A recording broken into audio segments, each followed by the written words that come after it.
Semaine 5, du 1er au 7 février, Doctrine et Alliance 10 à 11, afin de sortir vainqueur. Tandis que la traduction du livre de Mormon progressait, une question se posa tout naturellement. Que devaient faire Joseph Smith et Oliver Cowdery au sujet des pages de la traduction qui avaient été perdues?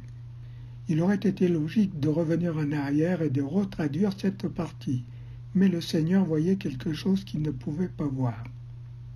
Des hommes méchants complotaient pour altérer ce qui était écrit sur ces pages, pour jeter le doute sur l'œuvre inspirée de Joseph.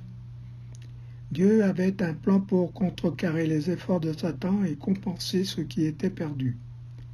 Ce plan avait été mis en œuvre des milliers d'années auparavant, quand le prophète Néphi avait suivi l'inspiration et créé un deuxième volume d'Annales qui couvrait la même période.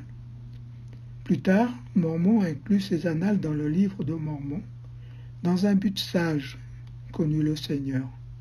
Voir Parole de Mormon 1, versets 3 à 7.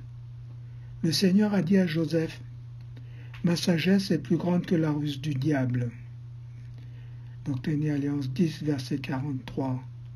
C'est un message rassurant à une époque comme la nôtre, où les efforts incessants de l'adversaire pour affaiblir la foi s'intensifient.